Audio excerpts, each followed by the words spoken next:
Hi, this is Phyllis Kramer, and today we're going to cover researching your ancestors in New York City.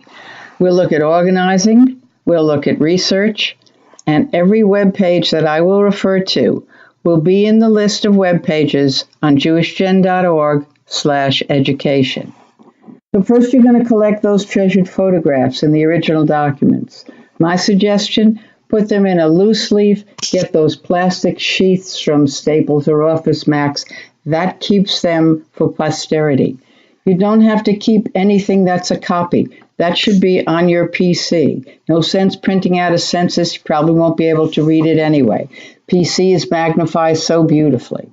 Start with a chart. This is a simple chart. It's just something of what you know of your family. And we take that chart and we move it into a descendant tree, a genealogical tree.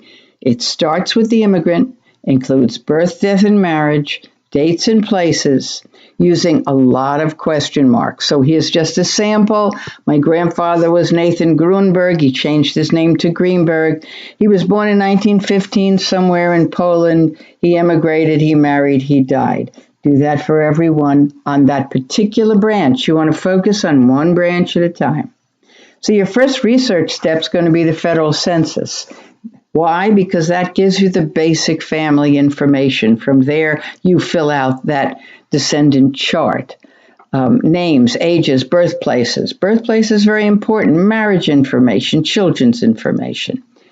The federal census was taken every 10 years, but the 1890 got burnt up. We don't have that one. However, in New York, we're really lucky. We have 3 additional wonderful state census. And all these census can be found on Family Search, which is free, or Ancestry, which is fee-based, but also available in many libraries. Here's some search tips. Search narrow. Start with what you know. You don't want to ask just the name. You don't want to put the name in a name box because you're going to get 3,000 hits and you're not going to be able to chase them down. A good effective search has between 30 and 50 hits, something you can look through. So you search with what you know and then you widen the net. You may widen the years. You may say he came from another country, so you widen it. You understand 2 things from every web page you use. What are the query tools in their query? And what are the databases they're covering? And what do the databases contain?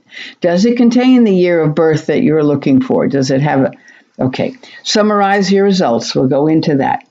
You're going to summarize your results either in a family tree program, on your computer, in paper and manila folder or loose leaf, or best in a family Word document or a Pages document. More later. Second step, after the census is vital records. They are governed by the states, in this case governed by New York City, and they have severe restrictions on privacy. If you go on ItalianGen.org, you will find indexes to births to 1909, marriages to 1937, deaths to 1948. You can send for those certificates. The form is right on ItalianGen. If you want to do something later than that, then you must be a child or a grandchild because the New York City Department of Health does not allow those certificates out. Here's an example of a birth certificate, and here's where you're going to find these things. Vital records in New York City on ItalianGen, Ancestry, Family Search. One of the vital records that's important is your death certificate. Why? Because it leads to the cemetery, and the cemeteries have tombstones. And typically in the early 1900s, tombstones had the Hebrew name of the person, the Hebrew name of the father of the person. Both of those things are very important. And if you don't know how to read Hebrew, you can send it up to JewishGen. We have ViewMate.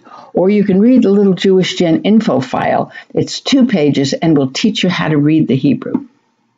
Another vital record is a Social Security application, started in 1938. But what's wonderful about this is it's the first person. He actually filled it out himself. He said where he was born. He said what his parents' names were. It's a wonderful document. The Social Security death index is online on Family Search and Ancestry, but if you want the application, which is what I'm pointing to here, you're going to have to send to the government. Another thing about death records is probate.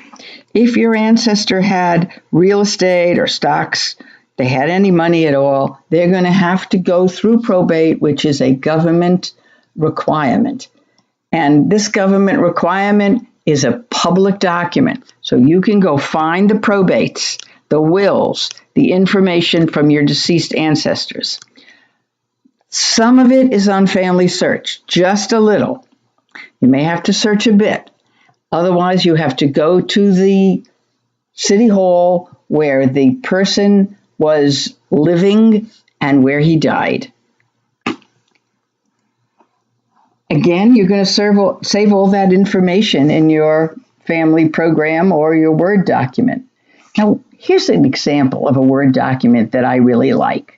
Look how I can compare what he said in the census to the manifest that I found, to the vital records, to the naturalization. I know what might be more true.